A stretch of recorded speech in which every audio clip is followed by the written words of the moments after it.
In this tutorial, I will show how to recreate the opening sequence of Frieren Season 2 Inches After Effects.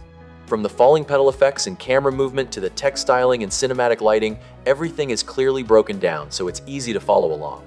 By the end of this video, you'll be able to create your own anime-style intro transition inspired by Frieren with smooth motion and layered visual depth just like the original opening. All the assets and the final After Effects project file are available in the description below for you to download. If you enjoy the video, don't forget to hit like and subscribe to support the channel. Now, let's get started. All right, let's start with the first scene. For this part, you just need a simple background and some hand-drawn falling petal frames like these. First, turn on time remapping, then adjust the timeline to fit. In this example, I set it to start at frame 47 and end at frame 159. And yeah, that's literally it. Next, do the same thing for the hand frames and the remaining petal frames. Just tweak the timing a bit to match the motion, and you'll end up with an animation that looks really close to the original anime. For this part, I'm going to use Deep Glow to create a soft glow around the subject. I'll keep the value around 0.3, just enough to make it pop without looking too strong. Then, I'll apply the same effect to the remaining layers. Nothing fancy, just repeat the process.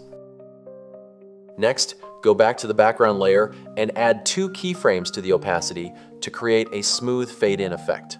To make it feel nicer and smoother, easy ease both keyframes and tweak the graph a bit so the curve feels more natural. And once it looks good, that's it. This scene is done.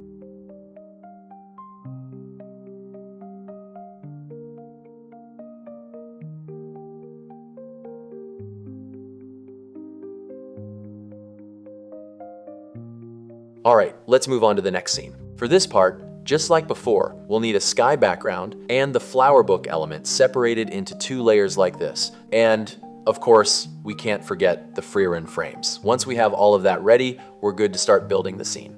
Turn on time remapping for the character layer and adjust the timeline. Here, I'll use the loop out expression to repeat the motion until the end of the composition. It's a quick way to loop the animation without copying a bunch of keyframes. Next, I'll create a small separate comp to build the texture for the petal effect. To make the petals feel more natural and random, I'll duplicate the petal layer a few times, then slightly adjust the shape and offset the timeline for each one. Go back to the main comp and drop in the texture comp we created earlier. For the flying petal effect, I'm going to use Particular. First, go to the particle section and change the type to Sprite. Then under Layer Control, select the map layer we created earlier. You can hide any layers you don't need to keep the timeline clean. And finally, open up the designer panel so we can start to fine-tune the effect. First, I'll bring the particles per second down to around 70 so it doesn't feel too dense. Then I'll adjust the position and set the emitter to start from the top left corner. In the motion section, I'll tweak the rotation XYZ values to make the petals spin more freely instead of looking stiff. I'll also adjust the velocity slightly so the movement feels softer, like it's being carried by the wind. Move to the particle type section. I'll increase the life to around 17 seconds so the petals stay on screen a bit longer. Next, raise the size to about 20, with size random set to around 5%. You can adjust the graph to smooth out the motion so it doesn't feel stiff. That small change really helps make the whole effect feel more natural instead of repetitive. With the particle environment section, adjust settings like gravity, wind, and air turbulence to create a more convincing wind flow for the petals. If the movement feels too strong, bring down the turbulence scale a bit to soften everything. Tweak the drift and spin to add more variation to the floating and rotation. No need to push it too far, just enough to avoid that stiff or repetitive look. Drag the timeline earlier like this and keep it back until the petals gradually fill the entire frame. The goal here is to create a denser buildup so the petals slowly cover the scene instead of just appearing sparsely. While doing this, keep previewing the animation to check the overall density. If it still feels too light, adjust the timing or slightly increase the particle amount until the screen looks nicely filled.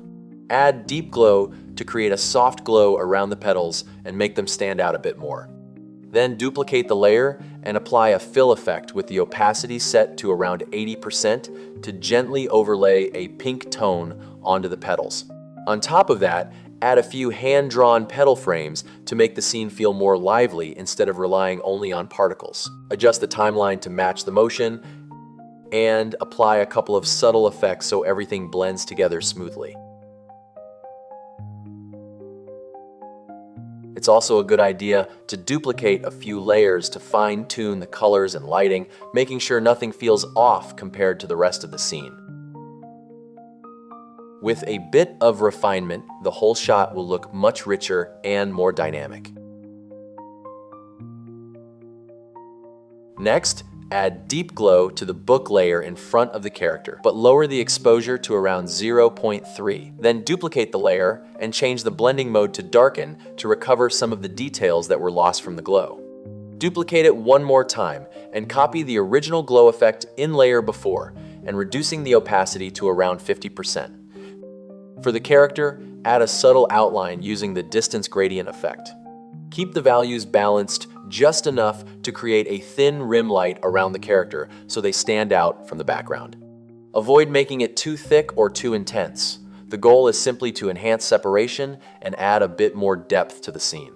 With a small adjustment, the character will instantly feel more defined. Now create a final comp to bring everything together and finish the scene.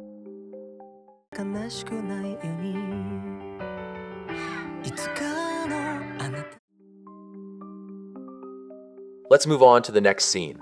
To set this up, prepare a background that's twice the height of the frame so it can be used for a vertical camera movement effect. There should also be 2 regular backgrounds for before and after the transition, and finally a text layer like this. First, arrange the timeline with the tall background play for the first 60 frames, then have the other 3 layers start from frame 60 onward.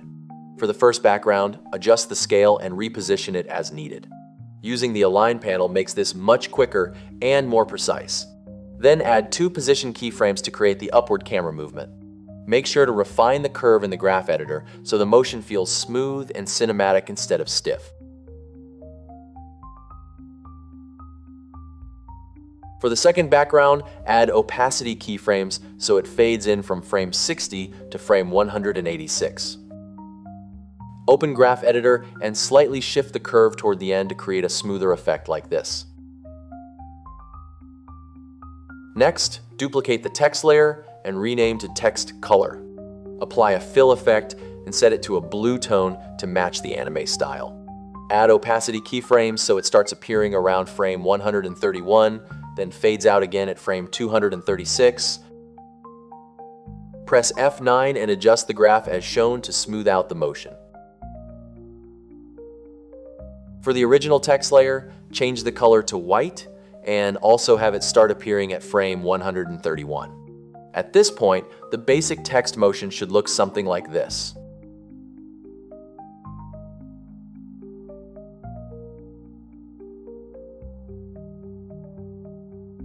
Alright, next, create a new solid and apply a gradient effect similar to the original anime scene. For the colors and settings, use the original as a reference to get as close as possible. Then slightly boost the brightness using curves to make the colors feel cleaner. Use the mask tool to isolate the area where the effect should appear. Set the feather to around 500 and the expansion to 160 to create a soft, wide blend. Add opacity keyframes so the layer fades in and out with the timing of the scene.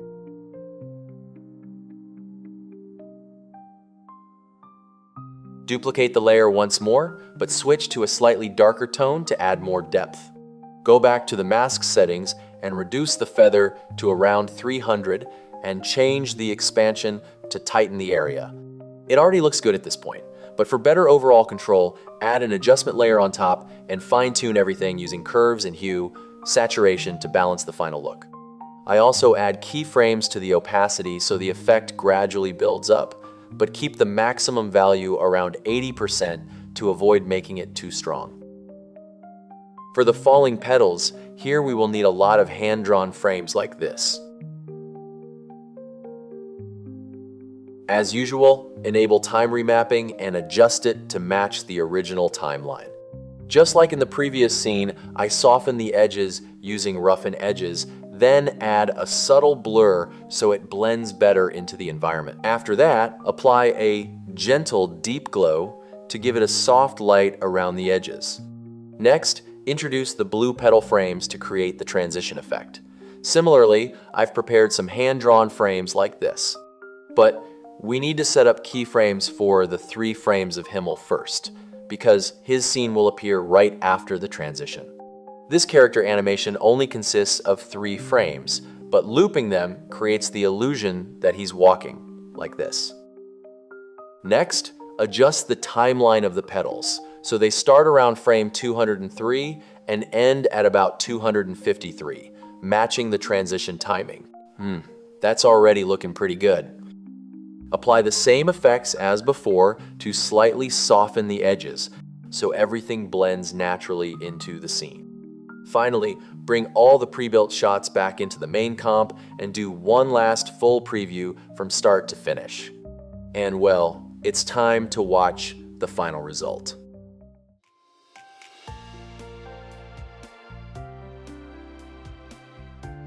Thanks for watching. If you enjoyed the video, don't forget to leave a like and subscribe.